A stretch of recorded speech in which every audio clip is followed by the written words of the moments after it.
C4D TV, votre chaîne pour le changement social et de comportement. C4D TV, votre chaîne pour le changement social et de comportement. S'il vous plaît, Monsieur Sadio.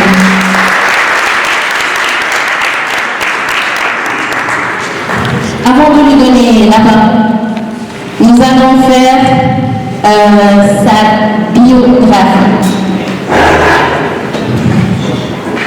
Papengo Sadio est un socio-anthropologue, enseignant-chercheur et actuellement en poste à l'UCM. Dr Sadio s'intéresse aux thématiques du développement, de la ruralité, de la santé, du genre et de l'inclusion sociale, de la gouvernance, etc. Il est l'auteur de plusieurs publications scientifiques telles l'aspersion intra-domiciliaire communautaire, une innovation sociale de lutte contre le paludisme au Sénégal, la socio-anthropologie à l'épreuve du développement, une expérience à travers l'engagement communautaire dans la lutte contre le paludisme au Sénégal, les logiques des usages de l'eau au Sénégal, étude d'une banalité, gouvernance de l'hydraulique en milieu rural sénégalais, socio-anthropologie du service public, logique des acteurs de la gouvernance locale de l'eau en milieu rural au Sénégal, la participation des pères dans la prise en charge du nourrisson et du jeune enfant au Sénégal. Par ailleurs, Dr Sadio est un praticien du développement et a travaillé avec les institutions de développement nationales et internationales. Depuis 2018, il est consultant à la Banque mondiale sur les questions d'autonomisation des adolescentes et femmes en rapport avec la santé, l'éducation et la formation professionnelle. Mesdames et messieurs, que de conférence. Je remercie le club de sociologie et d'anthropologie du développement rural de l'Université du Sine-Saloum pour avoir porté son choix sur ma modeste personne encore une fois. J'avoue que je me sens fier parce que j'ai l'habitude de dire avec les amis socio-anthropologues avec qui j'ai fait ma formation, que faire de la socio-anthropologie, c'est faire en quelque sorte du tekhel. C'est faire en quelque sorte du tekhel. Et quand je parle de tekhel, c'est-à-dire c'est parvenir à convaincre l'autre pour avoir les informations, ou bien ce qu'on attend de lui. Et j'avoue que le club a su me faire du tekhel, parce que lorsqu'ils m'ont parlé de la conférence en début de semaine, j'étais catégorique en leur répondant qu'ils ne seraient pas disponibles et que je ne pourrais pas le faire. Ils ont pris acte en me demandant de leur proposer d'autres noms, ce que j'ai bien sûr fait. Mais ils ne se sont pas arrêtés en si bon chemin. Le lendemain, ils me présentent l'affiche en me disant: Monsieur, on veut que vous regardiez d'abord et que vous validiez avant qu'on le partage. Et grande a été ma surprise, si bien que je leur ai demandé, mais ne vous ai pas dit que je ne ferai pas la conférence. Et on me dit c'est pour des effets marketing, c'est pour un effet marketing. Alors que j'étais tombé dans le piège.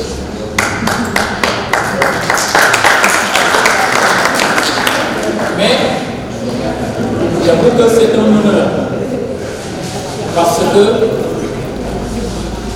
comme nous avons l'habitude de le dire, nous sommes des soldats de la connaissance, nous sommes des perpétuateurs de la socio-anthropologie et au-delà des sciences sociales. C'est pour cela que nous avons tenu à honorer de notre présence cette haute rencontre des pensées sociologiques, comme ils l'ont si bien intitulé Mais je vais reprendre pour moi une remarque ou bien une phrase qu'aime dire un de mes maîtres à penser, à savoir le professeur Lamine Diaye, un grand socio-anthropologue de l'UQAD, qui a l'habitude de nous dire qu'un socio-anthropologue est après tout un déviant. Un déviant dans ce sens qu'il ne s'accommode pas aux attentes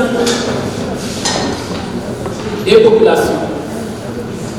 Ce qui fait que lorsque le thème a été proposé, socio-anthropologie du développement, je me suis permis, en tant que déviant, de revoir l'intitulé du thème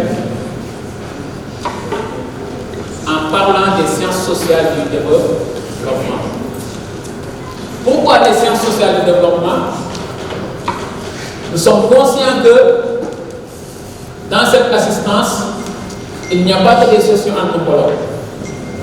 Il y a des communicants, il y a des managers, il y a des conseillers. Et chacun devrait sortir, ou bien devrait sortir de cette conférence pour pouvoir s'y retrouver. Parce que nous sommes tous réunis autour des sciences sociales, mais également l'objet auquel nous nous intéressons, à savoir le développement, nous intéresse tous.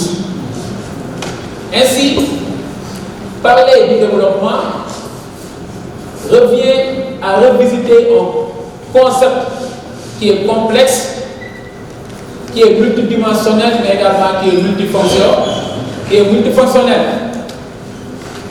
Ainsi, nous allons structurer notre panel ou bien notre argumentaire autour de 3 points.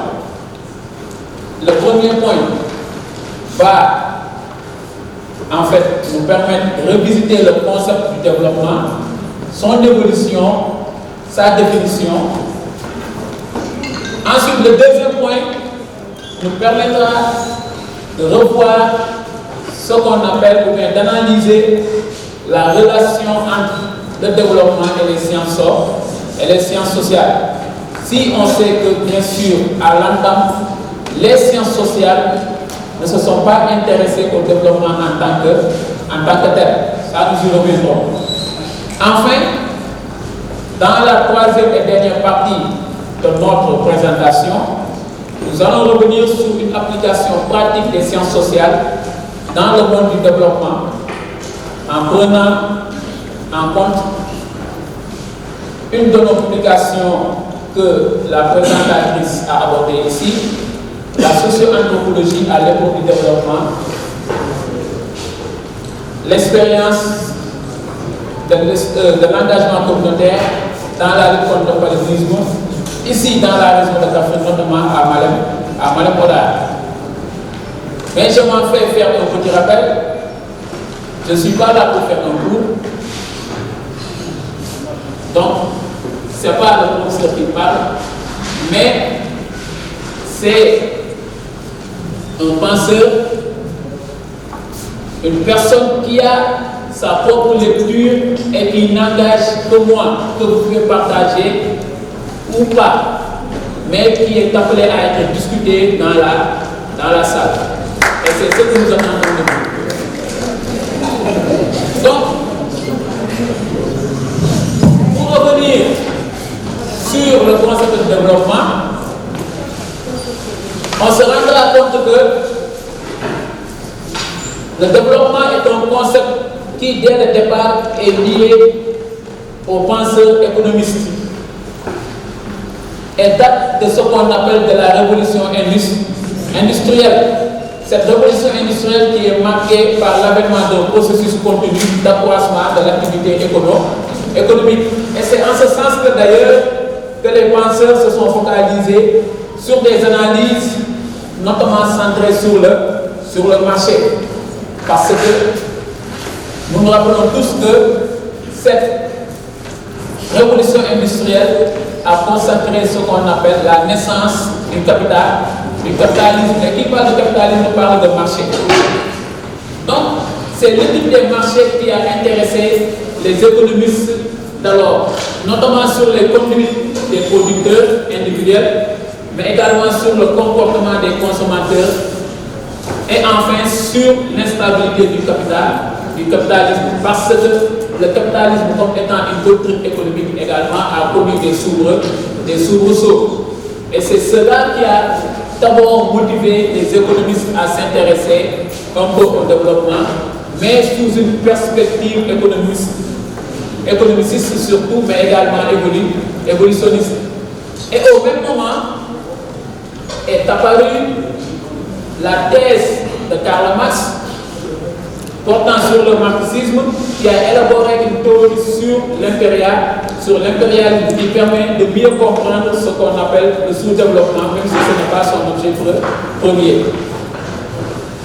Mais au sortir de la Deuxième Guerre mondiale, on constate qu'il y a eu un regain autour de ce concept de développement qui devient non seulement un objet d'analyse des sciences économiques, qui maintenant rapporte ce concept aux pays sous-développés. Parce que cette période a coïncidé avec un contexte bien particulier, qui est le contexte du plan Marshall, qui était destiné aux pays qu'il fallait aider à se développer pour contrer surtout le bloc soviétique à travers ce qu'on appelle le communisme ou bien le socialisme. Mais dans cette lignée, le développement est surtout associé à la croissance, dont il est synonyme. Et même jusqu'à présent, nous le voyons nous le percevons dans le discours des politiques. Lorsqu'ils parlent de développement, ils le mettent toujours en rapport avec la croissance. Donc, il y a une synonymie entre la croissance ici et le développement. Ainsi, le développement signifie ici une croissance économique sur une longue période. Donc, pour vous dire que le développement n'est pas quelque chose qui est perçu sur le court terme, mais s'inscrit plutôt sur le long terme, d'où on y reviendra plus tard de durabilité, avec plusieurs dimensions qui seront données.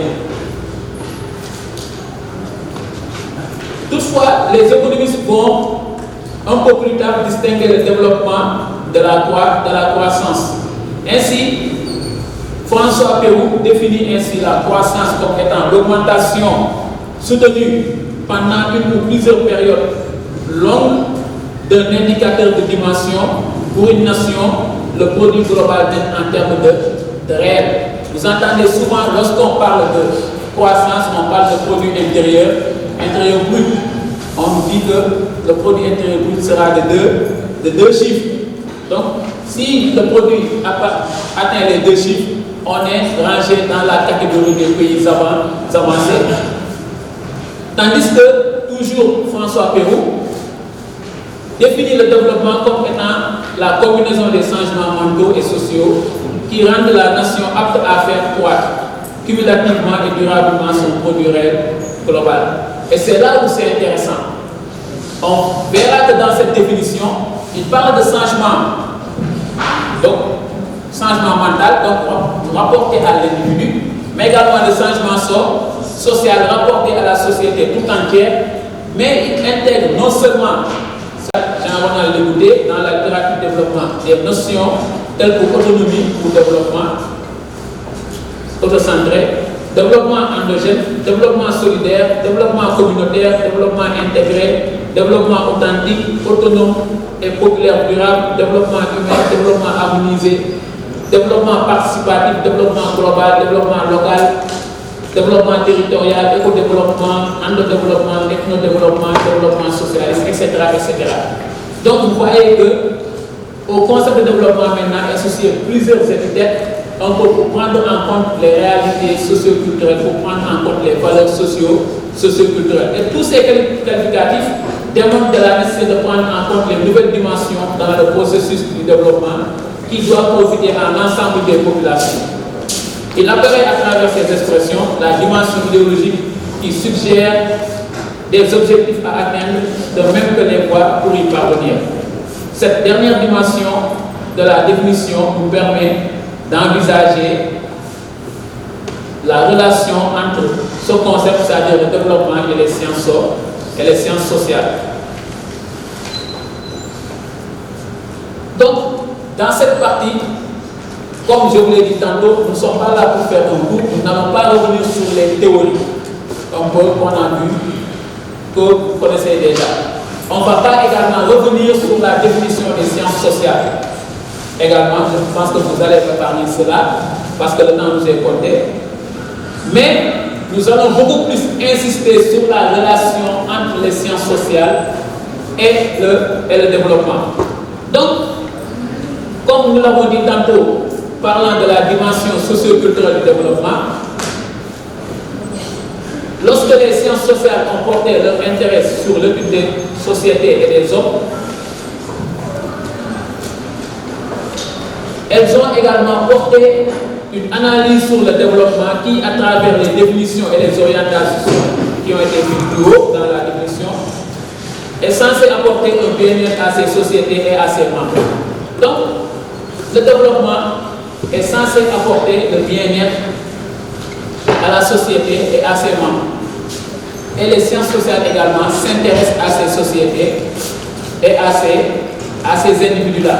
D'où un peu cette retrouvaille entre les sciences sociales et le développement.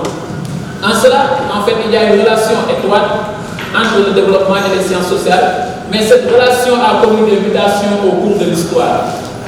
Au cours de l'histoire, il y a eu beaucoup de mutations et c'est ce que nous allons voir ici. D'abord, il convient de distinguer ce que Jean Coppens appelle les préhistoires coloniales des sciences sociales appliquées à la modernité et au changement socio-culturel. Et cette période est datée des années 1920 aux années 1950. Et durant cette époque, le développement est pensé et expérimenté comme une affaire coloniale, notamment dans les colonies britanniques et plus tard françaises.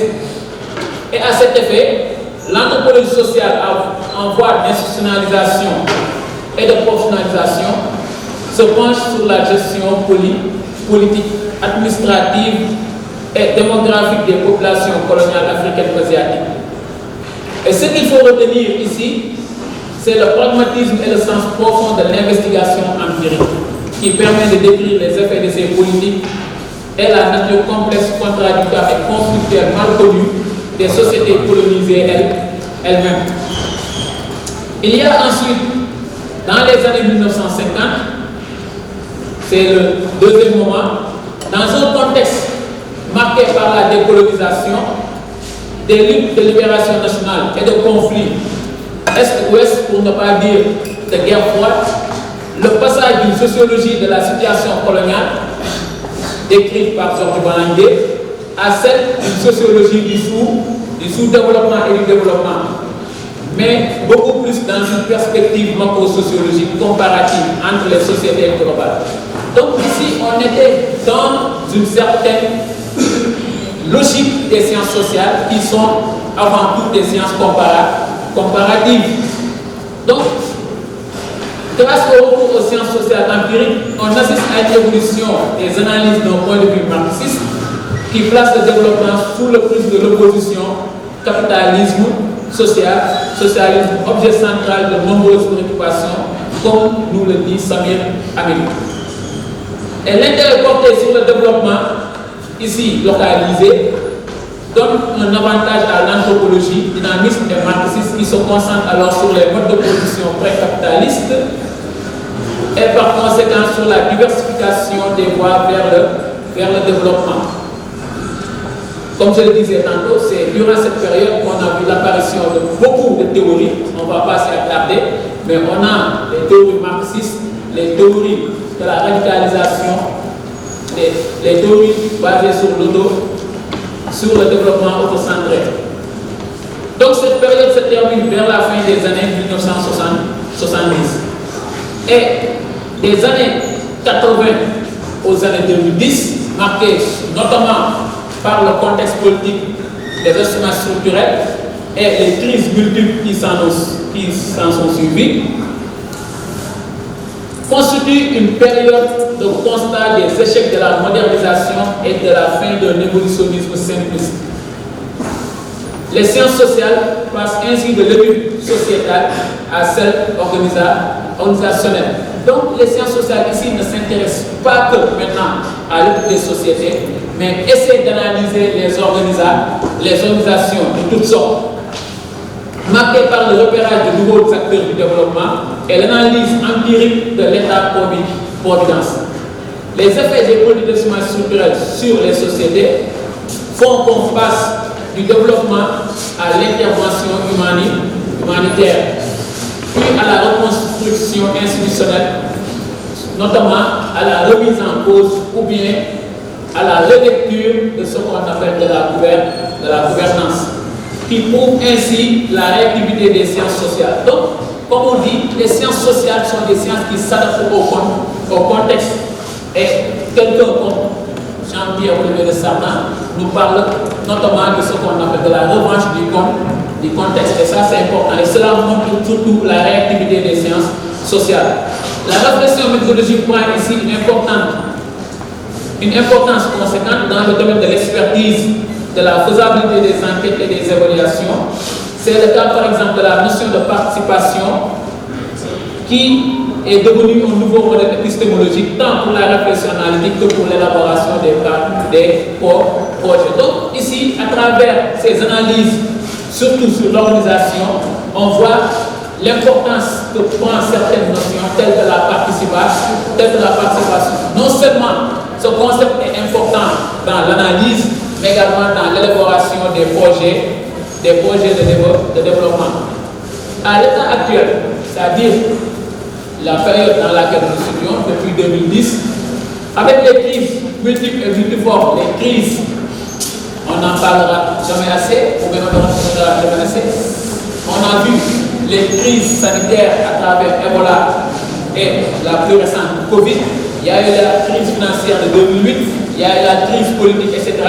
Donc, avec ces crises qui sont multiples et multiformes, il est fondamental de rompre une bonne fois pour toutes le cordon ombilical de certains types d'États ou de sociétés aux politiques nationales et d'aide et de coopération, et par conséquent au type de programmes et d'acteurs qui les mettent en œuvre. Il faut se recentrer sur l'ensemble de la chaîne de développement, c'est-à-dire sur l'ensemble des institutions, des responsables, des acteurs, des groupes sociaux, des discours qui font fonctionner la chaîne, aussi bien chez les bénéficiaires et les élites locales que chez les bureaucrates, les experts et les responsables politiques. Donc, les sciences sociales du développement ne sont plus que des sciences sociales du changement social et culturel. Elles sont des sciences sociales des catégories sociales et des mécanismes, qu'ils soient nationaux ou internationaux, qui fabriquent et font fonctionner le développement. Dans ce sillage, les bénéficiaires font partie de cette approche, mais seulement dans la mesure où il s'agit des groupes qui sont directement concernés localement ou nationalement par telle ou telle opération. Et une des acteurs principaux de cette nouvelle approche reste les ONG et les organismes de développement qui monopolisent une partie des nouvelles recherches et préoccupations. Dans ce sens, ces ONG et organisations de développement, que ce soit des zonages étatiques, etc., font appel à l'expertise des sciences sociales, les plaçant ainsi dans le domaine de l'intervention. Parce que jusque-là, les sciences sociales s'étaient consacrées juste à l'analyse du développement. Et avec les ONG, on voit que les sciences sociales et les sciences de développement, les ONG maintenant ou bien les sciences sociales vont être dans le domaine de l'expertise, non seulement dans la production du savoir, mais dans la co-construction maintenant de ce qu'on appelle du développement, pour en faire maintenant des sciences sociales d'intervention. Et cela, nous allons le montrer à travers un de nos travaux qui vient d'être publié dans la revue Raspos de l'UGB qui est intitulé La socio-anthropologie à l'épreuve du développement. Donc, la socio-anthropologie à l'épreuve du développement, une expérience à travers l'engagement communautaire dans la lutte contre le paludisme au Sénégal. Donc là, à travers un peu cette expérience-là auquel nous avons pris part, nous sommes dans un contexte de lutte contre le paludisme où on avait ce qu'on appelle la politique de l'État-providence, parce que c'est cet État-là qui définit les politiques, qui finance avec l'aide des ON, de ses partenaires, ce qu'on appelle les partenaires techniques et financiers de services. Notamment l'initiative qu'on appelle aspersion intradomiciliaire, qui est une initiative qui est financée par les États-Unis, notamment ce qu'on appelle le PBR, qui est un programme du président américain d'alors, à savoir Barack Obama. Mais tout le monde sait qu'après 2016, il y a eu un changement de pouvoir aux États-Unis avec l'arrivée de Donald Trump qui a décidé de réduire un peu les dépenses, notamment l'aide extérieure. Dans ce cadre-là, l'État avait du mal à financer le programme de l'aspersion intradomiciliaire qui était un moyen de prévention et de lutte contre le paludisme qui avait montré un peu de bons résultats. Ainsi, il fallait réfléchir à comment maintenir cette initiative-là tout en impliquant la population. Donc, susciter l'engagement communautaire. Et c'est en cela que, en tant que spécialiste des sciences sociales, nous avons été conviés pour un peu susciter ce qu'on appelle cette participation communautaire qui, à vrai dire, est un long processus qui est marqué par l'implication des leaders locaux dans le processus de l'AID communautaire. Donc, des réunions, des rencontres ont été organisées avec les leaders communautaires pour leur expliquer le bien fondé de l'initiative qu'on prévoyait de faire et que cela nécessitait leur participation et leur engagement. Et ils ont pris, au sortir de ces réunions-là, qui est sorti par des planifications, ils se sont engagés à prendre un peu partie de cette initiative-là, qui est plus tard appelée AID communautaire. Ainsi, il fallait faire ce qu'on appelle cette campagne de communication pour le développement. Donc, il fallait élaborer une stratégie. Et dans l'élaboration de ces stratégies et de ce plan de com, les leaders ont été impliqués et ont été eux-mêmes les acteurs de cette communication. C'est eux-mêmes qui ont fait la communication auprès de leurs concitoyens. Ensuite, comme autre engagement, la communauté s'est engagée à prendre en charge la restauration, l'hébergement et le transport des personnes qui devaient faire l'aspersion et le matériel. Donc ça également étant une autre forme d'engagement. Et le projet qui est passé, en fait, qui a été déroulé par le PNP, le programme national de contre le paludisme, s'est engagé à son tour de recruter les jeunes de la localité et de les payer pour un peu créer ce qu'on appelle une richesse locale. Une richesse locale. Ainsi, à la fin, nous avons procédé à l'évaluation pour voir un peu comment les populations ont ou bien quelle perception les populations ont de cette initiative. Mais il est ressorti des initiatives, des perceptions positives, mais les populations ont également souligné des manquements pour un peu corriger cela avant d'être repliqué. Et des contraintes ont été soulevées, comme on a pu le voir. Mais ce qui est intéressant ici, c'est que l'engagement communautaire, comme nous l'avons dit, qui fait partie de ce développement participatif-là, est un enjeu de développement, est un enjeu de développement. Ensuite, quel était le rôle du socio ou bien des sciences sociales dans ce travail-là? Et cela est applicable également dans d'autres domaines, l'agriculture, etc., l'éducation, etc. Donc, ici, la présence des sciences sociales sur le terrain avec la communauté permettait de faire non seulement des observations, mais de contribuer à l'atteinte des résultats des projets, programmes. Ces populations-là qui ont été pendant longtemps, surtout dans le cadre de l'État-providence, considérées comme étant des bénéficiaires, ne sont pas toujours prêts à évoluer dans leur comportement. Et il fallait les accompagner à travers des activités qui étaient identifiées pour qu'ils puissent prendre en charge l'initiative. Et ici également, on verra que les sciences sociales, ou bien les acteurs des sciences sociales, sont considérés comme étant des médiateurs. Donc, vous voyez un peu, non seulement nous faisons de l'analyse, mais également nous faisons de la médiation.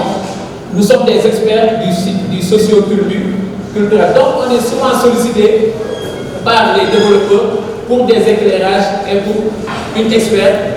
C'est pour cela de plus en plus, vous voyez, même s'il y a des événements ou quelque chose, on dit faites appel aux socio-anthropologues pour nous éclairer sur la situation.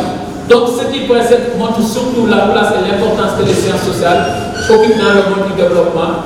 Et le rôle du socio-anthropologue n'est plus à démontrer et semble être de plus en plus compris par le développeur, mais également par le développé, qui juge sa présence nécessaire et la recommande. Toutefois, le socio-anthropologue doit continuer à se battre pour que les résultats de sa recherche soient pris en compte et de manière correcte. Cela est possible que dans l'engagement, la réflexivité et l'effort constant, pour reprendre Sylvain Landry. Donc, pour conclure, le socio-anthropologue est doté du statut d'acteur engagé pour le développement de la communauté. Donc, me voici au terme de cette communication qui, je pense, aura répondu aux attentes de l'assistant et je me soumets également à vos questions. Merci. Merci Salo, le conférencier, pour cette allocution qui a été très instructive. Nous allons passer à la série des questions. Est-ce que vous avez des questions? Rapidement, je m'en vais répondre aux questions, dont la première est la disparité entre croissance économique et développement. Je pense que par rapport à cela, si on revient sur les définitions données par François Théroux, on voit nettement la différence qu'il y a entre croissance et développement. La croissance n'est pas le développement, mais elle est dans le développement. La croissance est dans le développement. On peut avoir un développement, mais on ne peut pas avoir de croissance sans développement. Donc, le développement est dans, du moins la croissance est dans le développement. Donc, il n'y a pas d'antagonisme par rapport à ça. Et cela même me permet de répondre à la question de Adama. Donc, pour dire que c'est la croissance même qui permet de prendre en compte l'aspect quantitatif du développement. Donc, le développement, comme j'ai l'habitude de le dire, est un tout constitué, donc qui prend en compte aussi bien les aspects quantitatifs du moins, à travers la croissance, que les aspects qualitatifs qui permettent un peu d'arriver à un changement social, mais également à un changement mental. L'autre question de Amaria, je pense bien, c'est un peu cette relation entre sociologie du développement et sociologie urbaine. Je pense que si nous revenons à la définition du développement,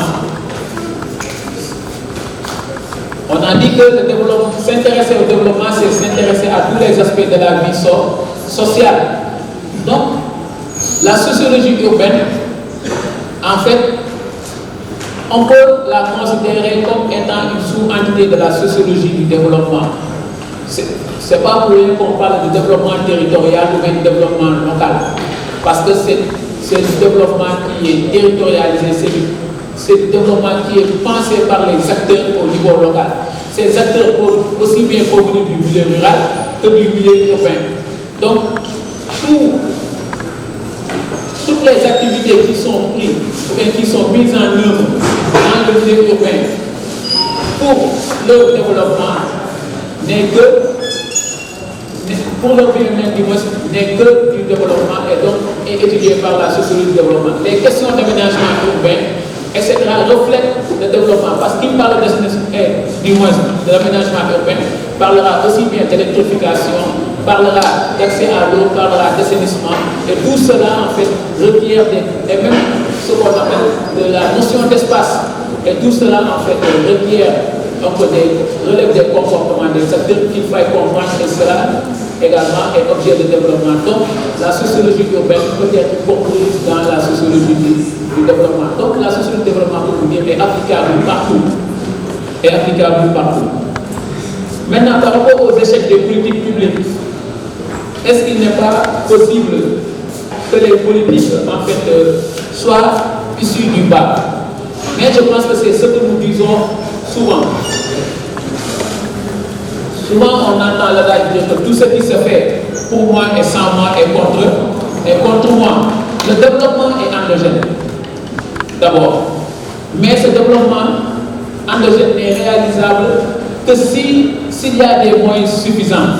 Et ces moyens-là sont souvent donnés ou bien octroyés par l'État ou bien les organismes de développement. Donc, la communauté seule ne peut faire un développement. Ou bien si elle peut le faire, cela n'aura pas un grand impact parce qu'il y a une limitation des moyens. Et à travers l'exemple que j'ai donné sur l'aide communautaire, on se rendra compte que, en fait, c'est une initiative qui a été portée par la communauté, mais avec l'appui du PNLP et l'appui un peu d'une ONG américaine. Donc, le développement, certes, doit provenir du bas, mais également doit s'ouvrir à l'extérieur pour que son impact soit beaucoup plus ressenti. Donc, développement, un moyen ou une finalité. Le développement est une finalité en fait. C'est pour cela qu'on dit qu'on n'atteint jamais le développement. Il y a de cela quelques années, on parlait de quoi? On parlait des OMD, Objectifs du millénaire pour le développement. On a beaucoup mis l'accent du moins sur l'accès et le maintien. Et après avoir, pour certains indicateurs, atteint un peu des résultats probants, on a dit il faut maintenant aller au-delà de l'accès et du maintien et penser à la qualité. Pour vous dire qu'en fait c'est un processus qui est continu. En fait, le développement est un processus continu, donc n'étant pas un moyen, mais c'est une finalité, donc une finalité on la recherche toujours, on cherche toujours le développement. Ensuite, l'autre question c'est comment la sociologie dont-elle a pensé le développement. Je pense qu'on a montré un peu cette relation qu'il y a entre les sciences sociales et le développement. Le développement s'intéressant à tous les aspects de la vie sociale et ces aspects de la vie sociale également constituent l'objet d'étude même de la sociologie. La sociologie, par essence, étudie la société. Donc, toute chose qui concerne la société ou bien qui s'interroge, qui permet d'interroger la société, devient objet d'étude même de cette sociologie. C'est pour cela que, d'ailleurs, vous parlez des échecs de politique. Pourquoi les politiques de santé ont échoué depuis longtemps? Pourquoi les politiques éducatives du moins ont échoué depuis longtemps? C'est parce que les réalités sociologiques, les réalités culturelles n'ont pas été prises en compte. On a vu, même pour lutter contre, depuis surtout l'avènement du sida et maintenant de Covid, on a dû faire appel à des socio-anthropologues, à des spécialistes des sciences sociales, de la communication, etc., pour pouvoir impulser un changement, pour pouvoir un peu susciter ce qu'on appelle l'appropriation même des moyens de lutte ou bien des stratégies de lutte, pour vous montrer que, en fait, donc, la sociologie s'intéresse au développement, tant sur le plan sociétal que sur le plan organisationnel, comme on l'a dit tantôt. Il s'intéresse aux acteurs du développement, il s'intéresse aux stratégies du développement, il s'intéresse même à comment, en fait, aux interactions même entre le développeur et le développé. Donc tout cela, en fait, constitue des aspects sur lesquels la sociologie s'intéresse pour analyser le développement. Le développement pris comme étant une prise en charge des besoins primaires par l'État. Est-ce que l'État joue son rôle? L'État joue son rôle. Parce que, comme on l'a dit, il y a la dimension qui permet à l'État de définir les politiques. Actuellement, la politique nationale de développement est basée sur le PSE, Plan Sénégal émergent. Donc c'est un document de politique. Et on voit beaucoup de projets et programmes que l'État met en place pour développer les différents secteurs. On a le paquet dans le secteur de l'éducation, dans le domaine agricole, on a le PACAS. Donc vous voyez un peu, on a le PNDSS dans le domaine de la santé, etc. etc. Donc toutes ces politiques-là sont là, existent. Donc l'État joue son rôle dans ce sens. Maintenant, c'est à l'évaluation maintenant qu'il faudrait voir les résultats. Et qu'est-ce qui explique un peu parfois l'échec de ces programmes? Et cela, en fait, renvoie à une analyse des politiques publiques. Une analyse des politiques publiques fait même appel à la notion de gouvernance. Ou bien vous parlez de bonne gouvernance. Pourquoi? Est-ce que nos ressources sont bien gouvernées? Ça, c'est un autre problème. Mais en tant que tel, l'État est en train de jouer son rôle en élaborant des politiques. Maintenant, l'efficacité de ces politiques-là, maintenant, va se juger sur le terrain, et c'est là également où on entend le sociologue pour faire une analyse fine. Mais non seulement, actuellement, la sociologie ne se limite pas seulement les sciences sociales à l'analyse, mais la sociologie et les sciences sociales de manière générale accompagnent ce processus de développement. Et ça, grâce aux ONG qui utilisent, ou bien aux agences comme si c'est dans le cadre on remercie également Dr Si, qui est dans l'assistance, qui est le directeur adjoint de l'ANCAR national, il est dans le sens, et également M. Saro, qui est de l'ISEP de Thiès, et qui nous appuie beaucoup sur les aspects de communication pour le développement. Merci beaucoup à M. Sadio pour ces moments de partage de connaissances. Le club des sociologues vous adressez plus profond remerciements. Également, merci beaucoup à M. Diané. Merci pour votre disponibilité. Merci également à M. Keita, instituteur. Merci à vous, l'assistance. Merci d'être resté jusque-là. Merci également aux clubs qui sont également présents. Commençons d'abord par le club des communicants. Mention spéciale à vous et à moi. Merci au club des conseillers.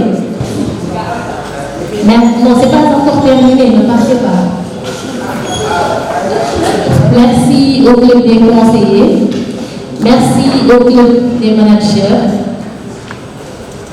Merci à la STE. Et merci au club des historiens.